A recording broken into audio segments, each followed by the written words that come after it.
On a frigid winter night, I was jolted awake by a call from my mother-in-law. "Bring the wood for the fireplace to my room," she commanded.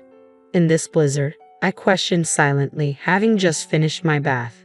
But Nancy persisted. "It's unreasonable for someone my age to venture outside in such a storm. As a daughter-in-law, you should act without needing instructions. How thoughtless of you."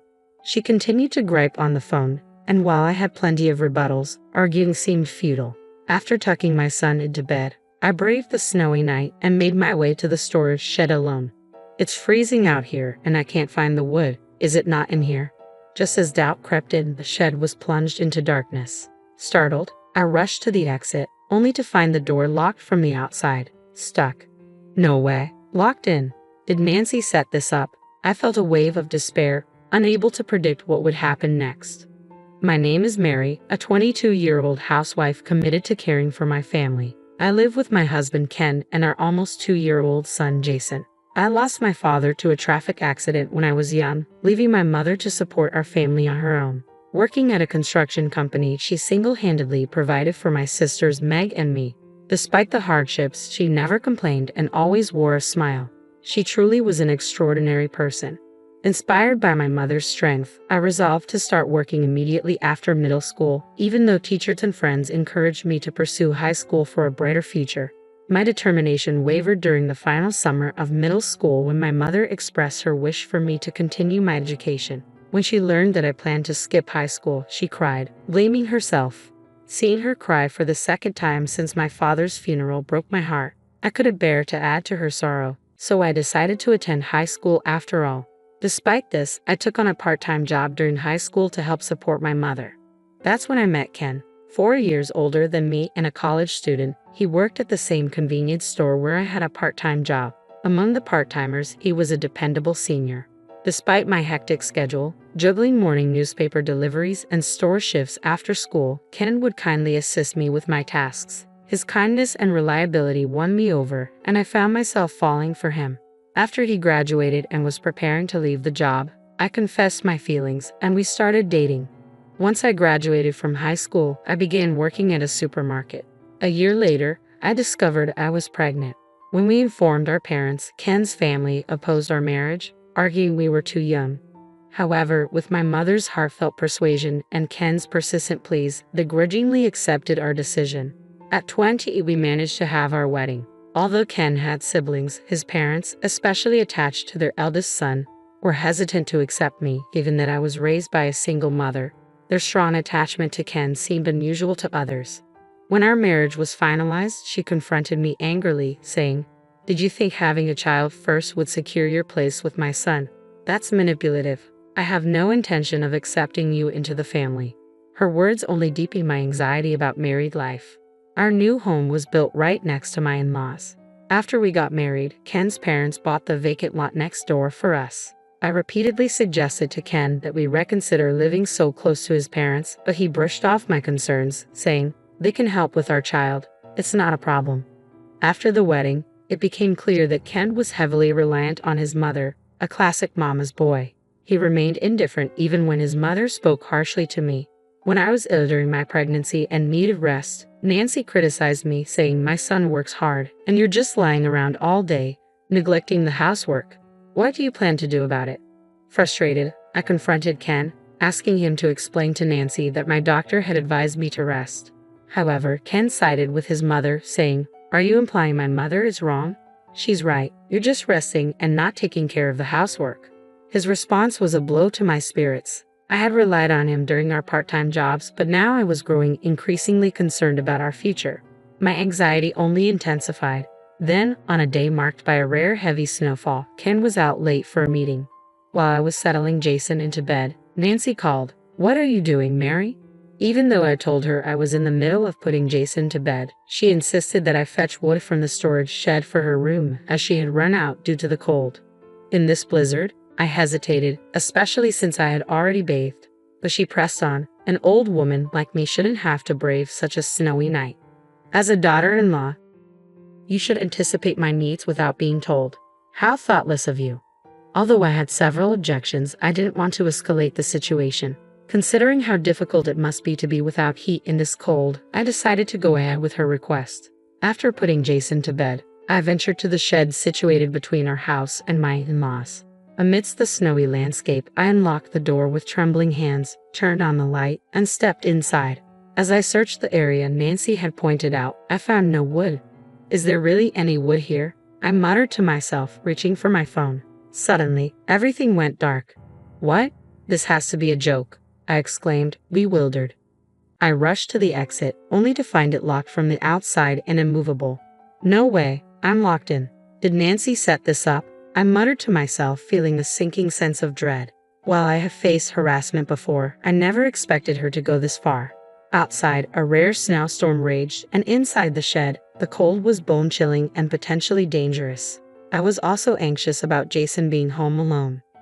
I tried calling Ken. Hello. His voice was slurred, clearly indicating he was intoxicated. Help, I'm locked in the shed, I pleaded, but Ken remained unmoved, scolding me. You must have been careless to lock yourself in. Just calm down, he said, shifting the blame onto me. His response only fueled my frustration, and I ended the call, snapping, Fine, I won't rely on you. Whatever happens, I don't care. Realizing I had been wrong to depend on him, I resolved to find a way out on my own. As my eyes adjusted to the darkness, I noticed a small window at the back of the shed. I hurried over, only to find it barred and escape impossible.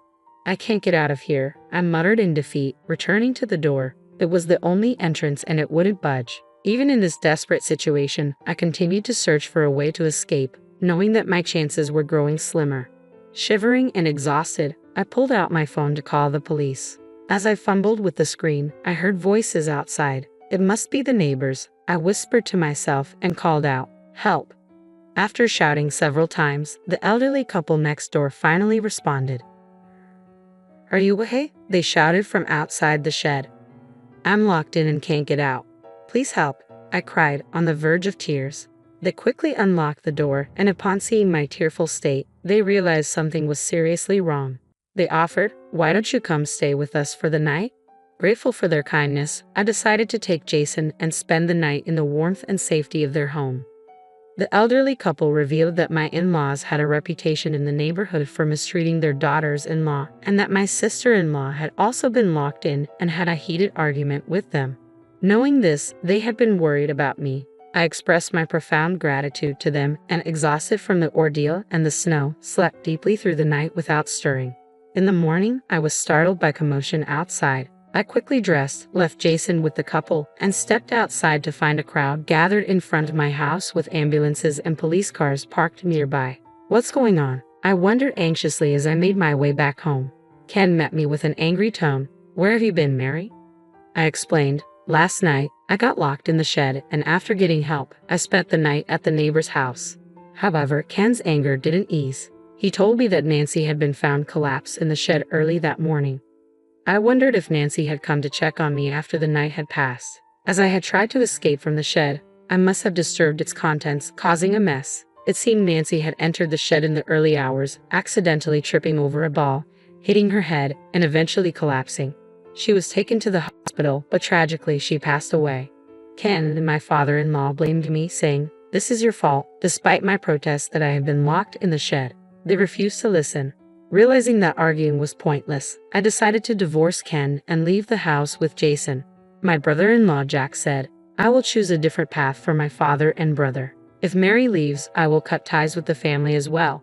My father-in-law and Ken were enraged, insisting that I shouldn't divorce or sever ties so abruptly. Despite Ken's adamant refusal to end our marriage, my decision was resolute.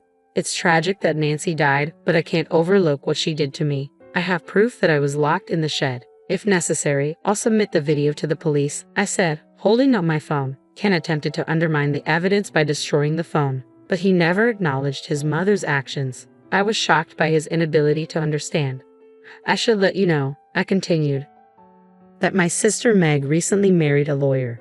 The video from the shed can be used as evidence of emotional distress, and I plan to seek compensation. We will proceed with the divorce on that basis. Ken's demeanor shifted abruptly. Wait, Jack is a lawyer? Compensation? You must be joking. Not at all. What my mother did was inexcusable, and her death wasn't an accident. I'm sorry for everything, but we need to move forward with the divorce, I replied. After some negotiation with my mother and Jack advocating on our behalf, they managed to convince Ken and my father-in-law to agree to the divorce. Just as my mother had pleaded when I married, she now argued on my behalf, and with the lawyer's support and the video evidence, Ken finally relented. He signed the divorce papers reluctantly, and the divorce was finalized. I gained custody of Jason, and we returned to my parents' home. On that snowy day when I was locked in the shed, my only focus was escaping, and I didn't have time to feel afraid. However, as time passed, the memories of that night resurfaced, causing me to panic and cry. With support from Meg and Jack, I decided to pursue damages from Ken and my father-in-law. The video of my confinement, along with testimony from the neighbors, substantiated my claim, and the lawsuit was recognized. Initially, Ken and my father-in-law were adamant about retaining custody of Jason, but when I argued, if the neighbors hadn't rescued me, who knows what might have happened? Jason could have lost his mother. I can't allow someone who would harm a child's well-being to raise him. They were left speechless. After that, they ceased discussing Jason. All subsequent negotiations were handled through Jack. After I left, news of my in-laws' reputation for mistreating their daughters-in-law spread, and Ken and my father-in-law were increasingly viewed with disdain by the neighbors. Additionally, when Ken's boss discovered the mistreatment and learned that Ken had chosen to attend a drinking party rather than rescue me during the heavy snow, he was enraged. Ken was demoted, and his professional standing deteriorated.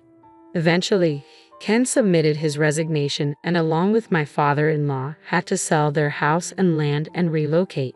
After these events, my brother-in-law and his wife also severed ties with my in-laws. Back at my family home, I asked my mother to reduce her work hours to help care for Jason. She was thrilled to spend more time with her grandson. I started working at Jack's office, and it was a refreshing change to earn a salary after being a housewife for so long. I felt a strong sense of responsibility to persevere, knowing how much my mother had supported us. Later, through Jack, I met a lawyer who is over a decade older than me. He is incredibly kind and gentle. Jason has grown quite fond of him, and we often spend our weekends together. We plan to marry next year and are currently building a new house designed to include office space for his new law firm. The house is also being built as a duplex to accommodate my mother, who raised Meg and me on her own. With deep gratitude for everything she's done, I am enjoying a fulfilling life with my family, cherishing each moment.